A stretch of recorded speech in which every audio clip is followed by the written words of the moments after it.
I was standing at the altar in my backyard, barely keeping it together as I watched the love of my life walk down the aisle in her grandma's veil. When out of nowhere, a tow truck backed up over the flower arch, clipped the rose bush, and dragged my wedding car away like it was some abandoned junker on the side of the highway. I swear, the gasps from the guests were louder than our vows. My jaw dropped, my bride froze mid-step, and in the corner of the yard, sipping white wine in her HOA sash like some suburban dictator, stood Karen, grinning like she'd just won the neighborhood Hunger Games.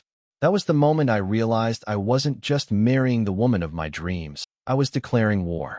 The day had started like a cheesy romance montage. Birds chirping, sun shining. Everyone helping set up chairs and string lights while my groomsmen and I tried to look useful, but mostly ended up tangled in twinkle lights. My fiancée had dreamed of a backyard wedding ever since she was a kid. Correction, she was my almost wife then. Her late grandfather built that gazebo with his own hands, and her mom cried the moment she saw it covered in white chiffon. It wasn't just a wedding, it was personal. Every piece of that day was stitched together with love, memories, and months of planning. And that's why what happened next hit like a wrecking ball made of HOA nonsense. I had parked my prized 1969 Chevy Impala just outside our fence line, nose pointed perfectly, so we could hop in and ride into happily ever after with kins tied to the bumper and just married, painted across the rear window. I even polished it the night before, twice. That car wasn't just sentimental, it was symbolic. My dad and I rebuilt that engine together before he passed. It was more than just chrome and horsepower, it was family. Apparently, it was also a crime against the sacred laws of the Homeowners Association. See, Karen, the self-declared queen of the cul-de-sac, had already sent us 3 passive-aggressive letters in the weeks leading up to the wedding. One was about our lawn height being above regulation. Another concerned the color of our recycling bin being visibly faded. And the third, my personal favorite, was a handwritten note taped to our door in cursive so tight it looked like a ransom letter, saying we had unauthorized gathering behavior during our rehearsal dinner. She lived 2 houses down and spent most of her time prowling the streets in a sun hat with a clipboard, quoting bylaws like Bible verses. But we never thought she'd go this far. It was mid-ceremony. My bride had just stepped onto the aisle. The officiant was about to speak. And then, beep, beep. The tow truck rolled in like it was making a surprise entrance at a demolition derby. Everyone turned. The music stopped. The Impala was already hooked by the time I ran through the white chairs, ducked under the makeshift altar, and sprinted toward the street. "Hey, that's my car. It's my wedding day," I yelled. The tow guy shrugged. "Talk to the HOA, buddy. I got the order this morning." And there she was, Karen, holding a wine glass in one hand and her phone in the other, recording the entire scene like it was a wildlife documentary. "Oh, I told you the rules," she said, lips curled like a smug cat. "No non-residential vehicles parked on community sidewalks. Section 4B, paragraph 6. It's clearly stated. It's my driveway. Technically, it's the sidewalk easement, shared property, and you're violating it." I stared at her in disbelief. My heart was pounding, not just from anger, but from embarrassment, frustration, and the sheer disbelief that someone could be so pathologically petty. The tow truck took off, dragging my dream car down the street as the sound of scraping metal and crushed memories echoed through my wedding. When I turned back, my bride had walked up beside me. She didn't cry. She didn't scream. She just whispered, "Let's finish this. We'll fix it later." That woman deserved the world. And instead, she got Karen. And that, right there, is when I made the decision. I didn't shout. I didn't argue. I didn't even flip her the bird, though my best man was practically vibrating with rage on my behalf. No, I smiled, because deep inside, something had snapped. And when it did, it didn't break. It bent into something sharp and calculating. This wasn't going to be just revenge. It was going to be art. We finished the wedding. We kissed. We danced. We cut the cake. And we even used my brother's beat-up hatchback as a backup getaway car. Everyone tried to keep the mood light, and to their credit, they did. But you could feel it in the air, that sour, bitter aftertaste of someone else trying to ruin your joy and almost succeeding. Karen didn't show her face for the rest of the evening. She'd already won the round in her mind. She probably spent the night rewatching her little phone video of my car being dragged away, replaying it like a sitcom episode where she's the misunderstood hero saving the neighborhood from rogue muscle cars and emotional expression. But here's the thing about HOA Karens. They think power is about rules and fines. But real power?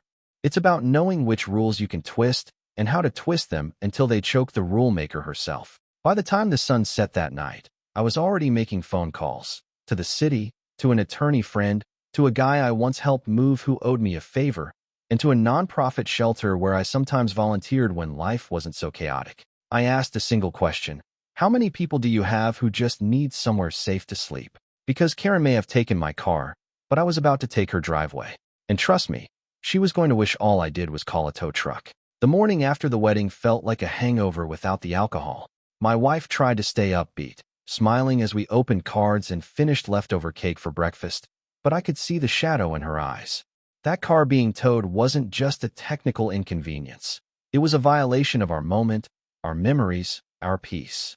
I held her hand across the table and promised, "She's not getting away with it." And I meant every word. Within 48 hours, the HOA letters started rolling in like a barrage of corporate grenades.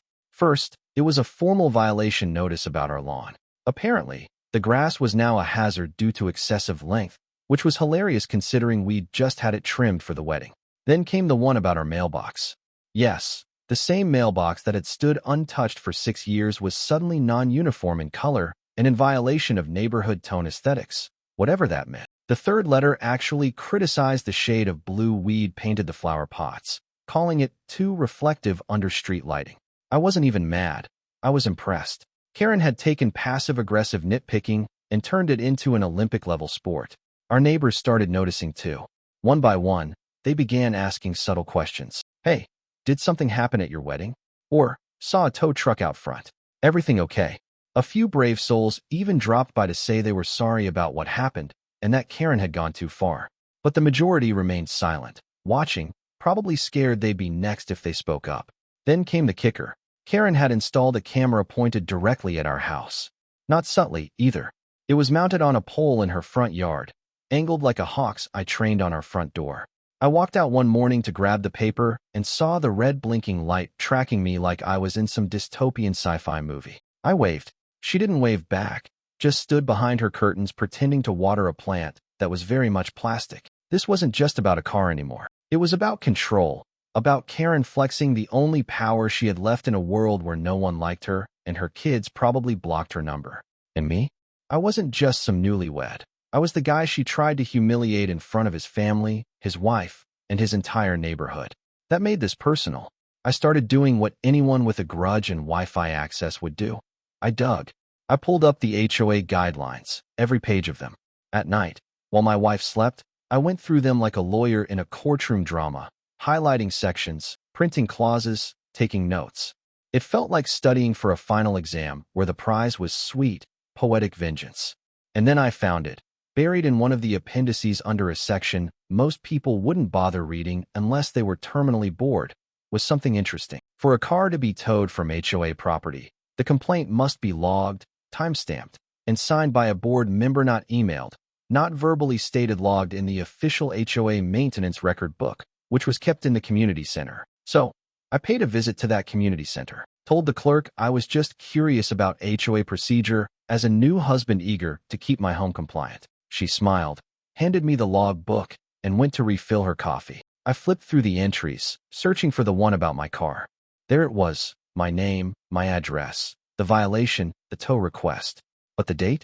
It was marked as submitted 2 days before the wedding. The signature? Karen's. And here's the twist. My car hadn't even been parked there until the morning of the ceremony. I took photos, scanned them, saved them in 3 different cloud accounts. This wasn't just a Karen power trip. This was falsifying an HOA document. The kind of thing that, if exposed right, could turn even her silent supporters into a torch-carrying mob. But I wasn't done yet. See, that camera she installed?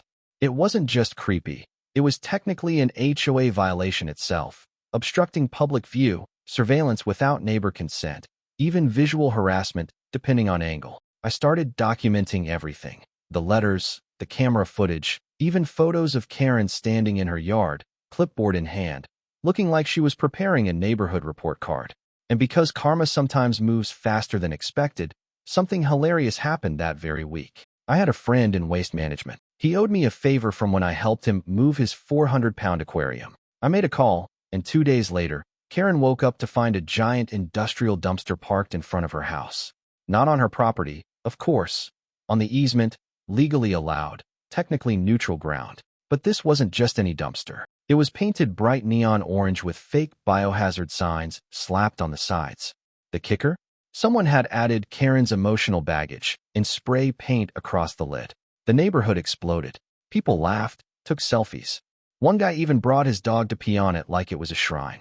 Karen came storming out, robe flapping in the wind, screaming about lawsuits and criminal mischief. She called the police.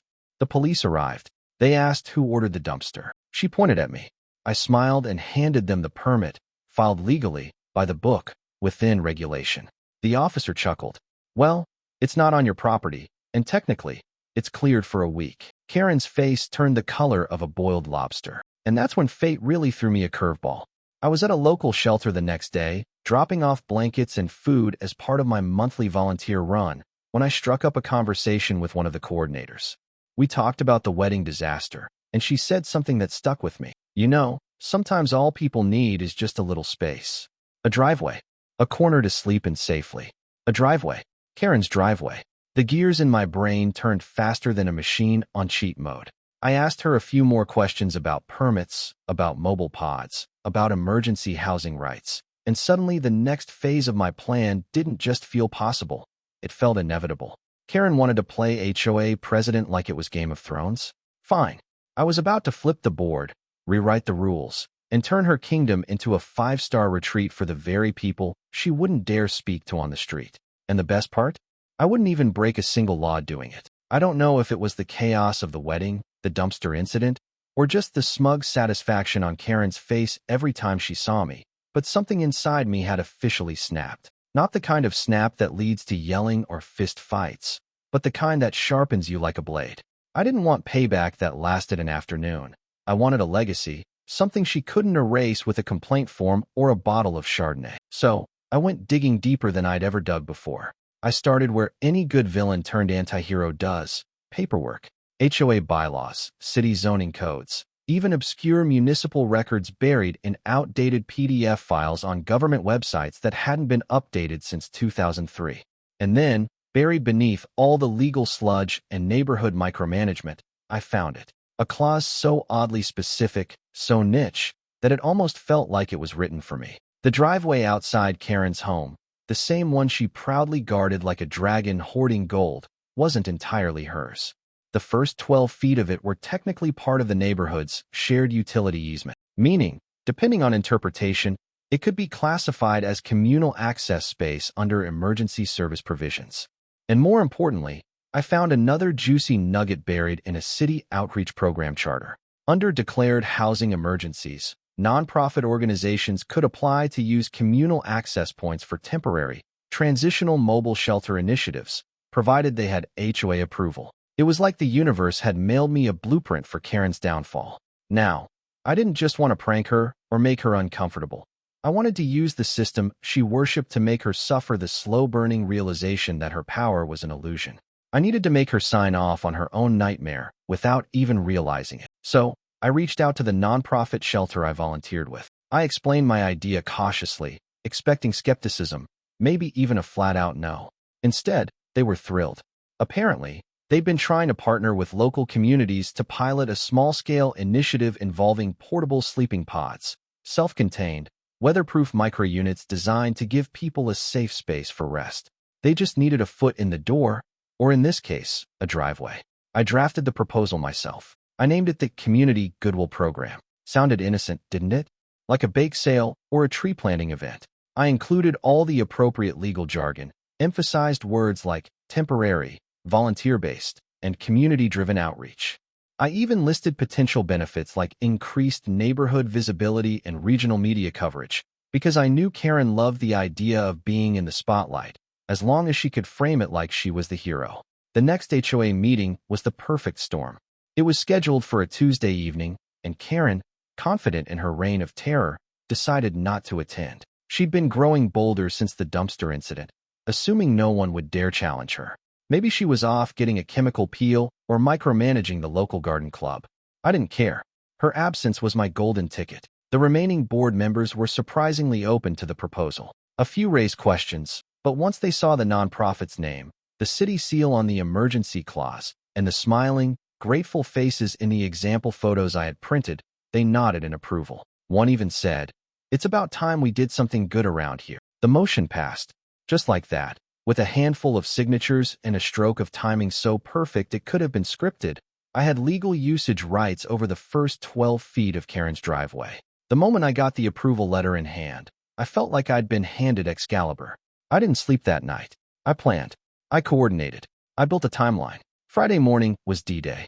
At exactly 7:03 a.m., a white utility van pulled into the neighborhood. 3 volunteers stepped out, followed by 4 individuals from the shelter, quiet, respectful, thankful. We wheeled out 4 bright, clean sleeping pods. Think of them like sci-fi capsules, but with cozy bedding and tiny solar panels. We set them up right in the easement zone of Karen's driveway. Each one was spaced legally, cleanly, and tastefully. A small sign nearby read, "Community Goodwill Initiative, sponsored by HOA Partnership and City Shelter Outreach."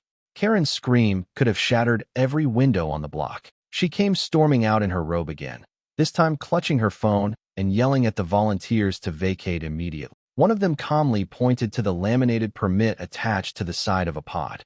Her eyes scanned it. She read it twice, then a third time. Her mouth opened, but no words came out. It was like watching someone realize the villain in the movie was themselves the whole time. "This is my property," she finally shrieked. "Technically," I said, walking up behind her with my own copy of the permit. "The easement belongs to the HOA. And under Clause 7C, Section 8, you agreed to this initiative by default when you skipped last Tuesday's vote." Her face twisted like she had bitten into a lemon stuffed with wasps. The news crews showed up that afternoon. Apparently, someone, definitely not me, had emailed them a tip about a heartwarming neighborhood effort to provide emergency shelter space to those in need. The headline on the local news: HOA leads the way in innovative homeless outreach program. Karen stood behind her curtain, watching the cameras flash. She looked like she might chew through the glass. To make it even sweeter, every shelter resident was polite, tidy, and clean. The pods were spotless. One of them even helped Karen's elderly neighbor bring in groceries. It was like I had summoned a group of angels to sit directly on Karen's throne of suburbia and wave. The best part?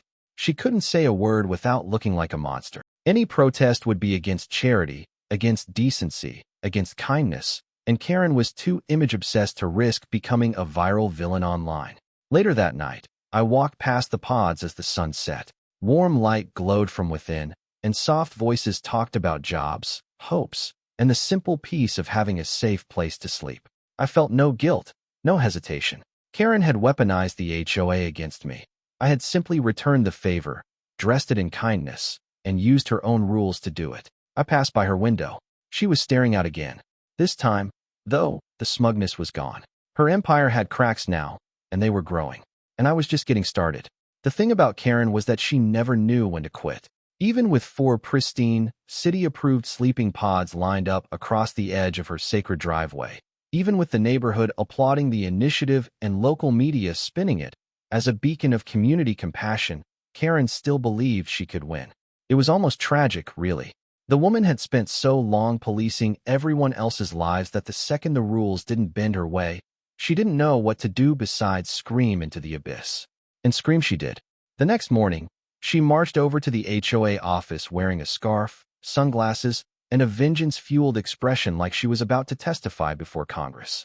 She slammed a stack of papers on the front desk, demanding an emergency board meeting to reverse the permit and evict the unsanctioned vagrants. She called them that loudly. The office manager politely informed her that the motion had been passed legally. The project was backed by city council, and she had, in fact, voted in absentia by not attending. Karen looked like someone had slapped her across the face with a copy of her own rule book. So, she switched strategies. She tried going door to door with a printed flyer that screamed, "Protect our community," in bold red letters. Her pitch was riddled with half-truths and dramatic claims about crime, property values, and neighborhood safety. But here's where it got delicious. The people she tried to rally had already met the shelter residents. They'd seen them sweeping the sidewalks, offering to help with yard work, even sharing snacks with the neighborhood kids. These weren't the villains Karen had painted them as. These were people who, for the first time in years, had dignity and shelter, and they were proving to be better neighbors than Karen ever was. Undeterred, she tried legal recourse next, hired a lawyer, filed an official complaint, sent cease and desist letters. She even claimed her personal safety was at risk due to the proximity of unpredictable transients. But her lawyer, probably someone she found on a billboard or a coupon website, reviewed the paperwork and gave her the bad news. Everything was ironclad, no laws broken, no boundaries crossed. Her only real option? Wait it out. That's when she started unraveling. She began leaving petty notes on the pods at night, written in red marker and full of threats. Master's concern. Do not use my hose. One read. Even though no one had touched her garden since 2015. You are trespassing, another said, taped to a pod parked entirely on public access. But instead of fear, the residents responded with humor. One of them left a note in return. Thanks for the welcome. Your bushes are lovely. Another added a drawing of a smiling sun with the caption, Karen's Kingdom of Compassion. It was glorious. Meanwhile, I was quietly working on phase 2. I'd already taken her driveway. Now I wanted to take her crown. I started talking to the neighbors, the quiet ones, the ones who never attended meetings because they hated drama or thought nothing ever changed. I told them everything. The forged tow request, the harassment, the surveillance camera, the letters she weaponized to bully people into silence. And I didn't just tell stories. I showed proof, screenshots, dates, footage, signatures. I built a binder so thorough it could have doubled as a documentary pitch. Then I started the petition. According to HOA rules, any board member could be removed with a majority vote from homeowners. Most people didn't even know that clause existed because Karen had always made sure they stayed uninformed. But now they were ready, tired, embarrassed. The dumpster, the tow truck, the homeless shelter Twisted had all pushed her too far. People signed with smiles, some with vengeance. Even Mr. Thompson, who'd lived there since the 70s and had never once left his house without suspenders, signed. He even gave me a thumbs up. Karen must have sensed the shift because she suddenly switched her tone. She showed up at one of the pods with a tray of cookies. I watched from across the street, sipping lemonade, as she tried to fake a smile while offering store-bought oatmeal raisin. The residents were polite but confused. One even asked if she was filming a commercial. She stormed back inside moments later, tray untouched, muttering something about ungratefulness. When the next HOA meeting arrived, the community center was packed, standing room only. Karen walked in wearing a blazer like she was about to defend herself in court. I brought the petition and a printed presentation. People clapped when I stood up to speak. Karen rolled her eyes and muttered to someone near her, but her voice was drowned out by the quiet rage in the room. I laid it all out. The fake report that led to the tow, the harassment campaign, the false citations, the misuse of power, and the emotional damage she had caused to multiple families on the block. I read her letters word for word, projected them on a screen for everyone to see. I even played a clip of her yelling at the tow truck during our wedding. The silence in that room was thick enough to chew. When it came time to vote, there was no debate. One by one, hands went up. Some people even raised both hands, like they were trying to erase her twice. Karen's face didn't change at first. It stayed stuck in that neutral scowl she wore like armor. But the corners of her mouth twitched just once when she realized the count had passed majority. She was out. Just like that, Karen had been dethroned. The HOA crown she'd clutched for years had been taken from her by the very people she tried to control. She stood, trembling slightly, and muttered something about not going down without a fight. But no one was listening. People were already laughing, clapping, talking to each other about what they'd change now that she was gone. Her reign was over, and it hadn't even taken torches or pitchforks. Just truth. But the story wasn't done yet. Karen thought losing her title was rock bottom. She had no idea what was coming next, because while she was trying to sue the nonprofit or chase the pods away with empty threats, I discovered something even better, the lease agreement, the one tied to the Community Goodwill Program, the one she didn't read before the vote. It wasn't just a temporary permit. It was a 6-month lease, renewable by popular vote. If Karen wanted her driveway back, she'd have to play by the same rules she used against everyone else. Or she could do the unthinkable. She could apologize publicly. That, I decided, would be the final act. Not just because I wanted to see her squirm, but because I knew Karen hated one thing more than anything else in the world, admitting she was wrong.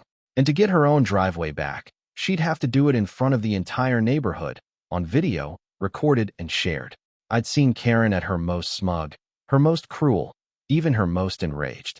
Now I was about to witness something truly rare. Karen humbled. For a full week after the HOA vote, Karen was silent. Her curtains stayed drawn, her blinds never moved, and the driveway she once protected like a dragon's hoard remained occupied by the very people she tried to erase from view. The neighborhood, on the other hand, had never been more alive. Kids were playing outside more often. People actually waved to one another. One of the shelter residents started fixing lawnmowers for free. There was something poetic about how Karen's attempt to assert dominance had accidentally created the most tight-knit community this street had ever seen. She had unified everyone, not through fear, but through mutual annoyance. A miracle, really. Then, on a Sunday morning, she emerged, not in a robe or her usual visor and clipboard getup, but in a pressed beige pantsuit and too much perfume. She walked up to me while I was raking leaves, her lips tight, her voice rehearsed. She cleared her throat like she was trying to swallow her pride in one dry gulp and said, without making eye contact, "Let's just get this over with." I didn't smile. I didn't gloat. I simply nodded and pointed toward the small folding table we'd set up at the end of her driveway, complete with a banner that read, Karen's Public Apology and Neighborhood Reconciliation Ceremony. Beneath it sat a wireless microphone, a Bluetooth speaker, and 3 potted plants, just to make it feel festive. A few neighbors had gathered with lawn chairs and iced tea. Someone even brought popcorn. The mood was electric, like people were watching the final episode of a long-running drama that had gone completely off the rails. Karen stood behind the table, eyes darting from one neighbor to the next, then back to the pod units lining her precious driveway. She took a deep breath, clicked on the mic, and started. "I would like to say that I'm sorry," she said flatly, her voice barely rising above the breeze. "I may have overstepped some boundaries, and in hindsight, certain decisions I made could have been more considerate of community spirit." It was like watching a malfunctioning robot attempt empathy. Someone in the crowd coughed dramatically. A kid whispered, "Is that it?" and got shushed by his mom. Karen's eyes flared for a moment, and she tried again. I recognized that towing the wedding car was maybe not the most appropriate response, and the subsequent citations issued were excessive. I did what I thought was best, but I see now that it wasn't received that way. So, to those affected, I apologize. It was lukewarm, half-hearted, like trying to put out a fire with a damp tissue. I waited a moment, then gave her a slow clap. Everyone else joined in, some polite, some sarcastic. Karen stood frozen for a second, as if debating whether to storm off or see it through. Then I turned up the volume on the speaker and, without warning, played the video of her from the wedding day, wine glass in hand, smug as a villain, pointing at my car and mouthing "rules are rules," while the tow truck backed in. The crowd went dead silent. Karen turned pale. And then, from the back, someone started booing. Not aggressively, just softly, like a disappointed audience at a bad play. More joined in, a mix of laughter and groans. Karen clenched her jaw, turned off the mic, and stormed back toward her house. But she didn't make it inside. She paused halfway up her walkway, turned back, and, without the mic, shouted, "Fine. I'm sorry. I was wrong. Are you all happy now?" A pause. Then someone yelled, "Yes." And everyone burst out laughing. Even the shelter residents smiled, leaning out from their pods to wave. It wasn't a clean apology. It wasn't graceful, but it was real. And more importantly, it was recorded. The next morning, the pods were gone. Not because I forced them out, but because they wanted to leave. One of the residents got a job offer from a local auto shop. Another moved into a transitional apartment with help from one of the neighbors. They left behind hand-painted thank you signs and potted flowers for Karen, who immediately called a landscaping service to have the area decontaminated, but it was too late. The moment had already etched itself into the fabric of the neighborhood. And me? I ran for HOA president. At first, people laughed. They thought I was joking. But when I showed up to the next meeting with a full reform plan, a budget proposal for a community garden, and a new, simplified version of the HOA handbook written in plain English, they stopped laughing. I won the election by a landslide. Karen didn't even try to run against me. She just sat in the back, arms crossed, sipping from a travel mug that probably said something like, "World's Most Misunderstood." My first act as HOA president was to retire several of Karen's favorite enforcement rules, specifically the ones about bin placement, lawn height down to the inch, and flower pot color tones. I also introduced a new policy called the neighborly exception, allowing residents to appeal petty violations directly to a community vote. That one made her twitch. But my favorite change? I launched an annual community celebration day. Open lawns, shared food, and, of course, a wedding reenactment for anyone who wanted it. We even recreated my wedding kiss with my wife under the same flower arch, this time with no tow truck in sight. Karen put her house up for sale 3 weeks later. No farewell party, no open house cookies, just a quiet listing that appeared online with the phrase "motivated seller" highlighted in bold. A young couple bought it, sweet people, newlyweds actually. When they introduced themselves, they mentioned they were professional wedding planners who loved the idea of working from home. I almost collapsed from laughter right there on the curb. Karen moved out early one morning, her car loaded with boxes, her face hidden beneath oversized sunglasses. No one waved goodbye, not even her hydrangeas. She didn't speak to a soul, just drove off like a villain in the final scene of a sitcom, engine sputtering under the weight of her own pride. And me? I finally got the wedding send-off we deserved. On our first anniversary, we rolled down the block in my fully restored Impala, kids rattling behind us, my wife wearing her veil again, just for fun. Neighbors lined the street, cheering, clapping, some throwing rice. No tow trucks in sight, no HOA threats in the mailbox, just peace, laughter, and a sense of balance restored. As we drove past Karen's old house, now decked out in pastel bunting and just married signs for the new couple's clients, I leaned out the window and said, just loud enough for the street to hear, "Guess what, Karen? I finally parked wherever I wanted."